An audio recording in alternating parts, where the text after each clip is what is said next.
saya pengen Mas Papua kesini satu. Saya pengen tahu bahasa Papua. Bro sini bro, ya kamu. Pinjam mic-nya Pak. Namanya siapa? Nahot. Sit down please, Nahot. Nama kompletnya siapa? Nahor. Nahot tok. Ya, Nahor Tipakau. Pakai mic. Nahor Tipakau. Nahor Tipakau. Ya, sembuh, kok ngomong apa kamu? Coba kalian semua, aku cinta kalian pakai bahasa Papua. Aku cinta kalian semua pakai bahasa Papua. Saya cinta kamu semua. Alah podoa, pakai bahasa Papua. Gitu aja. Bahasa Papuanya selamat pagi apa? Oh kok podo sih boyo beda no loh. Bahasa Papua asli kayak apa contohnya? Bahasa Papua asli. Apa? Ayo. Apa namanya? Oh ya panggil teman satu nggak apa-apa. Oh yang bisa. Kamu nganu ya Papua naturalisasi ya. Sini bro. Jangan-jangan Papua persamaan ini. Ya, coba kamu ngomong Papua. Ngomong apa? Nah, ini. Ya terserah. Mic-nya satu lagi Pak. Ya. Coba ngomong. Omong-omongan Papua coba. Apa? Beda bahasanya. Loh kok beda? Kamu Papua, dia Papua? Oh sukunya beda. Ya anggap aja di sini samalah. Coba ngomong sana. Ngomong bahasa Papua terserah. Nanti kamu ngomong Papua terus kamu terjemahkan sendiri. Saya pengen lihat. Tadi kowe iki ngomongnya kayak dalang. Dalang iki wong pekok, ngomong dhewe dijawab dhewe. Iki lak pekok to kuwi ngomong. Ayo sana ya, ngomong. Mikir mati panitia.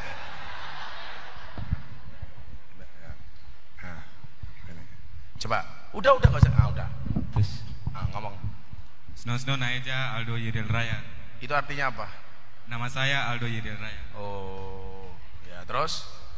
Apakah kamu sudah makan? Kanan War.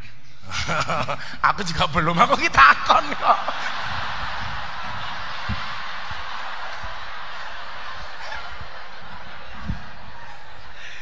Kamu sudah makan belum? Bahasa Papuanya apa? Wanan Ware Roba. Ware-ware romba. Wanan Ware Roba. Sumpah, aku belajar bahasa Inggris soalnya kira iso aku tenan. Ini saya pengen membuktikan apa? Ini loh Indonesia begitu loh. Dengan bahasa suku bangsa yang begitu banyak yang ada di Indonesia. Maka sudah di sini aja nggak apa-apa ya, biar saya kelihatan putih ya. Nggak apa-apa di sini. I love you pokoknya. Kita duduk sama tinggi, berdiri sama tinggi, duduk sama rendah. Kalau cuman begini kan semuanya takdir dari Tuhan. Perlu kita syukuri, betul? Makanya kamu yang cantik jangan sombong. Cantiknya wajahmu hanya akan membuat laki-laki menatap, tapi cantiknya akhlakmu akan membuat laki-laki menetap. Wah. Begitu. Kamu bilang sama mereka, yuk, pakai mic-nya dipakai. Pakai mic-nya. Ikuti saya. ya. Tahu ya tahu. Tahu. Tahu ya tahu. Tahu. Ikuti saya. Oh ya. Mumet ndasku. Ayo. Tahu ya tahu. Tahu ya tahu. Bakwan ya bakwan. Bawan ya bawan. Ayu ya ayu. Ayu ya ayu. Tapi jangan murahan. Tapi jangan murahan. Iya.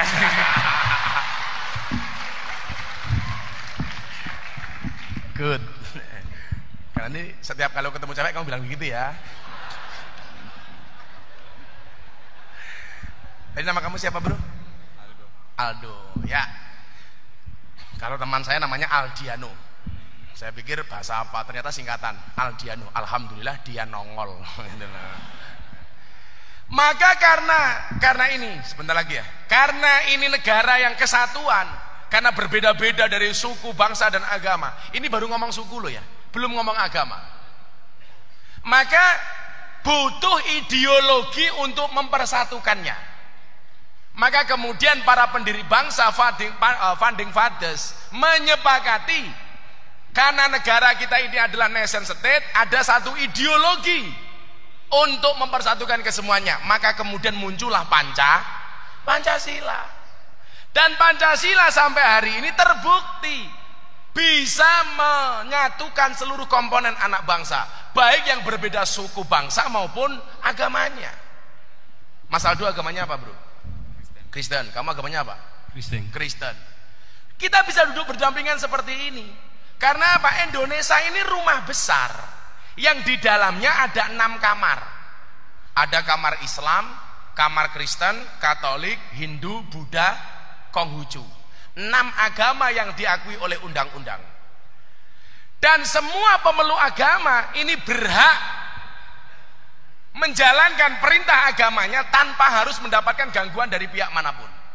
Bahkan undang-undang pendidikan, siswa didik berhak mendapatkan pendidikan agama sesuai dengan agamanya masing-masing. Betul? Maka walaupun di SMK ini umpamanya ada satu anak yang beragama Kristen, pihak sekolah itu wajib mencarikan guru untuk yang bersangkutan, karena ini adalah amanah undang-undang. 6 kamar yang ada di rumah besar yang namanya Indonesia ini, saya meyakini kalau semua orang kembali ke kamarnya masing-masing, pasti tidak akan pernah terjadi masalah. Yang jadi masalah itu adalah ketika kita kembali ke kamarnya orang lain. Ayo, apa meneh nuroni bojone tanggane, oh mesti masalah. Sudah, kembali saja ke kamarnya masing-masing. 6 rumah ini bisa berjejer. Maka dulu zaman Butin membuat miniatur tempat ibadah di Taman Mini Indonesia Indah. Ada tempat ibadahnya orang Kristen, orang Islam. Ini jadi satu di Taman Mini Indonesia Indah. Selama kita kembali ke kamarnya masing-masing, gak akan jadi masalah. Maka saya sendiri tidak mau mengurusi intervensi terhadap agama orang lain. Ketika pertama kali saya kenal dengan Deddy Corbuzier 1,5 tahun yang lalu, sampai akhirnya dia memutuskan masuk Islam, sekalipun saya tidak pernah ngajak dia masuk Islam, Pak. Tapi kita lebih banyak berbicara tentang Pancasila dan agama. Tapi saya punya prinsip, orang non-Islam tidak membaca Al-Quranmu, orang non-Islam tidak membaca hadismu, tetapi orang non-Islam melihat akhlakmu. Maka kalau kamu pengen orang-orang non-Islam memandang Islam sebagai agama yang menyenangkan, perbaikilah akhlak dan budi pekertimu. Ini rumus. Makanya hari ini saya tidak sependapat ketika ada penceramah intervensi terhadap cara beribadahnya orang lain. Kalau dalam Al-Quran yang jelas, Pak, wala tasubbul ladina yad'una min dunillah fayasubbullah adwa bighairi ilm. Gak boleh. Kalau kita menghina Tuhannya dia, maka dia juga berpotensi menghina Tuhan saya. Kita masing-masing. Toh Al-Quran mengatakan, faman syaa falyu'min, faman syaa falyakfur. Yang mau beriman silakan, enggak monggo. Begitu sudah punya agama masing-masing, undang-undangnya apa? La ikraha fiddin, tidak ada paksaan di dalam beragama. Saya besok malam minggu ini kedatangan tamu dari Pontianak 15 orang. Mereka menyatakan apa? Gus Miftah tolong bimbing kami masuk Islam. 15 orang kami akan datang ke pondok Gus Miftah. Anda tahu saya dari mana?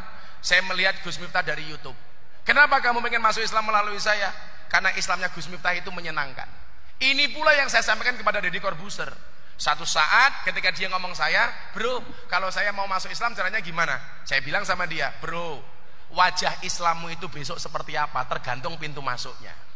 Kalau pintu masuknya keras, maka Islammu akan penuh dengan kekerasan. Kalau pintu masuknya suka marah, maka Islammu akan penuh dengan kemarahan. Tapi kalau pintu masuknya ramah, maka Islammu akan menjadi Islam yang ramah dan menyenangkan. Loh, kan begitu. Begini kan enak itu. Tetangga saya, bro, itu orang Katolik. Kalau Idul Fitri, dia yang pertama kali datang ke pondok saya. Minal aidina wal faizin, yang mengutapkan mulutnya pendeta. Ini diprotes sama orang-orang Islam. Itu orang Katolik kok membaca ayat. Goblok, goblok. Sejak kapan minal aidin itu jadi ayat Quran? Itu bahkan bahasa Arab yang orang Arab sendiri nggak tahu kalau itu adalah bahasa Arab. Karena itu adalah bahasa Arab ala Indonesia. Lah orang sekarang itu kan aneh. Semangat beragamanya tinggi tetapi tidak didukung dengan ilmu yang mumpuni. Maka yang terjadi apa? NKTA, nafsune kuda tenagane ayam. Begitu tetangga saya yang Katolik ini Natalan, Pak.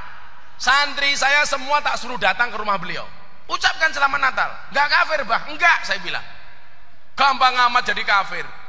Kalau gara-gara mengucapkan selamat Natal jadi kafir, berarti kalau saya pulang haji tetangga saya yang Katolik makan kurma, dia mu'alaf.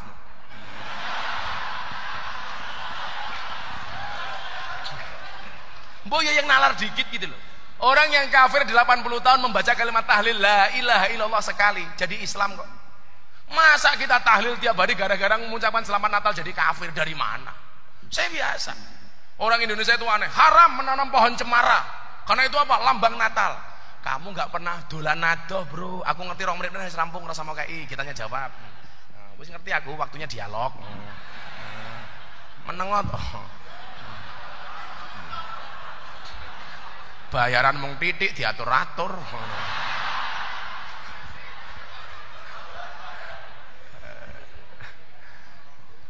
Kula wis pancene mandek ya mandek. Enteni baterene entek lah ya mandek dhewe itu lho.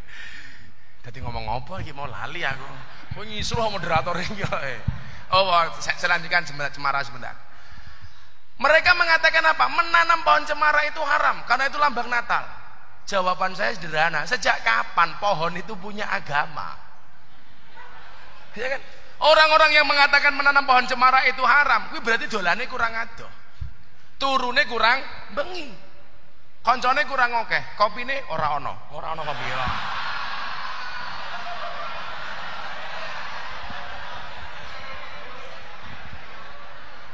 Terakhir ya, saya kasih gambaran. 1 tahun yang lalu saya berkesempatan dakwah keliling Eropa. Salah satu negara yang saya kunjungi adalah Swiss. Waktu itu pas musim dingin. Kebetulan saya ada kesempatan untuk main ke Monti Tlis. Itu salah satu destinasi wisata favorit orang dunia lah di situ. Di situ suhunya berapa? Salju, suhunya minus 20 derajat. Dan pohon yang bertahan ketika musim dingin itu cuma pohon cemara. Itulah alasan kenapa orang-orang Nasrani menjadikan pohon cemara sebagai lambang Natal. Kayak gitu di Indonesia difatwakan haram. Itu namanya jaga sembung, bawa golok, nggak nyambung loh. Maka solusinya cuma satu menurut saya. Hubbul waton minal iman. Kalau kemudian kecintaan kita terhadap negara ini luar biasa, maka apapun perbedaan kita tidak akan menjadi masalah. Hari ini kita belajar gamelan itu kenapa menghasilkan suara yang bagus, nada yang bagus. Karena gamelan itu berangkat dari porsi yang berbeda-beda.